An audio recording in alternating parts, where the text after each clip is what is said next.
सद्गुरु भगवान के श्री चरणों में कोटि कोटि नमन। भगवान श्री कृष्ण ने भगवत गीता के माध्यम से संपूर्ण जगत को यह भरोसा दिलाया कि प्राणी चाहे कितना भी पापी हो, यदि वो मेरी शरण में आ जाएगा तो तुरंत पाप से मुक्त होकर मोक्ष का अधिकारी बन जाएगा। कृष्ण का मतलब काला होता है। भगवान श्री कृष्ण का रंग काला है क्योंकि कलयुग आने वाला था। कलयुग में सभी काले काम होंगे, इसलिए भगवान भी काला बनकर आए हैं। दूसरे अर्थ में जो सभी पापों को खींच ले उसे कृष्ण कहते हैं। यानी भगवान श्री कृष्ण का नाम लेने से सभी पाप नष्ट हो जाते हैं। हृदय में बसी वासनाएं आदि नष्ट होकर भक्ति का बीज बो देता है। आज आपको नाम जप की महिमा की एक कहानी सुनाने जा रहा हूं, जिससे नाम के प्रति आपका भाव दृढ़ हो जाएगा। कथा को पूरा जानने के लिए इस वीडियो को आखिर तक अवश्य देखिएगा। लेकिन उससे पहले मेरा निवेदन है कि जिन लोगों ने अच्युत प्रभात YouTube चैनल को अभी तक सब्सक्राइब नहीं किया है, वो इस चैनल को सब्सक्राइब कर दें और बेल आइकन अवश्य दबा दें, जिससे नए वीडियो के नोटिफिकेशन समय समय पर आपको मिलते रहें। एक महिला थी, उसका भगवान कृष्ण के प्रति अथाह प्रेम था। वह कृष्ण की परम भक्त थी, दिन रात केवल कृष्ण के नाम का सिमरन करती थी। लेकिन एक दिन की बात है, उसका मन कृष्ण भक्ति से उचाट हो गया। हुआ यूं कि एक दिन उसका 8-10 साल का बेटा घर की छत से आंगन में गिर पड़ा। अपने खून से लथपथ बेटे को देखकर गोद में उठाकर वह बदहवास ही दौड़ पड़ी। उस समय उसके सिवाय घर में और कोई नहीं था। पुत्र की ऐसी हालत देखकर वह ईश्वर को उलाहना देती रही कि दिन रात तुम्हारा नाम जपती हूँ। कान्हा, कान्हा, तुमने मेरे पुत्र को ऐसा कष्ट क्यों दिया? मुझसे क्या गलती हो गई?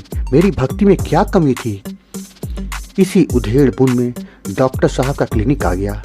डॉक्टर साहब ने उसका इलाज किया और कहने लगे, आपके पुत्र को कोई गहरा घाव नहीं हुआ है, यह घाव भी कुछ दिन में ठीक हो जाएगा, और उसे दवाई दे दी।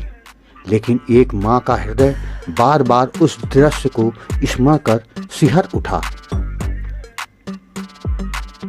इसलिए एक माँ का मन ईश्वर की शक्ति को चुनौती दे रहा था कि मेरे बेटे के साथ उन्होंने ऐसा क्यों किया, जबकि मैं तो दिन रात श्री कृष्ण का नाम का सिमरन करती हूँ। उसे समझ नहीं आ रहा था कि वह उसकी सत्ता पर कैसे विश्वास करे। श्री कृष्ण की लीला देखिए। उसी दिन टीवी पर किसी महात्मा के प्रवचन आ रहे थे। ईश्वर किसी पर आने वाले कष्ट को रोक नहीं सकते, लेकिन उसके नाम सिमरन से ईश्वर तुमको इतनी शक्ति प्रदान कर देता है कि तुम आसानी से उस संकट से उबर जाओ। ईश्वर तुम्हारे मार्ग को सरल कर देता है, इसलिए नाम सिमरन करते रहना चाहिए। यह प्रवचन सुनते ही जैसे उस दिन का सारा घटनाक्रम उसकी आंखों के सामने घूम गया। उस दिन यहाँ आंगन में उसका बेटा गिरा था। वहाँ पाइप एक दिन पहले ही हटाई गई थी। यह सोचकर उसका मन सिहर गया कि अगर पाइप यहाँ पर पड़ी होती तो बेटे को ज्यादा चोट लग सकती थी। इसी उधेड़ बुन में उसका हाथ पेट पर गया तो उसे स्मरण हो आया कि अभी कुछ दिन पहले ही मेरे बेटे का ऑपरेशन हुआ था। मैं तो एक बाल्टी भी नहीं उठा सकती थी, लेकिन 20-25 किलो के बेटे को गोद में उठाकर आधा पौन किलोमीटर दौड़कर डॉक्टर की क्लिनिक तक कैसे पहुंच गई? इतनी शक्ति और हिम्मत मैं ईश्वर के सिवा और कौन दे सकता है? अब उसे स्मरण हो आया कि डॉक्टर साहब तो 3 बजे तक क्लिनिक में होते हैं, लेकिन उस दिन तो 4 बजे तक क्लिनिक में थे, जिस कारण उसके बेटे का समय पर इलाज हो सका। क्या पता किसी ईश्वरी शक्ति ने ही उसे रोक रखा हो।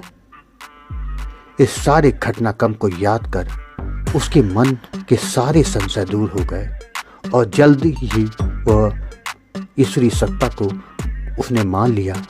घर के मंदिर में जाकर श्री कृष्ण को प्रणाम किया और कहने लगी, कान्हा, मेरे पुत्र की रक्षा करने के लिए तेरा शुक्रिया। और फिर से श्री कृष्ण के नाम का सिमरन करने लगी और बार बार अपनी उस गलती पर पछतावा करते हुए रोने लगी। उसे लगा कि जैसे भगवान श्री कृष्ण का विग्रह मानो मंद मंद मुस्कुरा रहा हो, उसकी भक्ति को सराह रहा हो। और भगवान का सिमरन करते रही हो। भाइयों बहनों, आपको एक कथा कैसी लगी?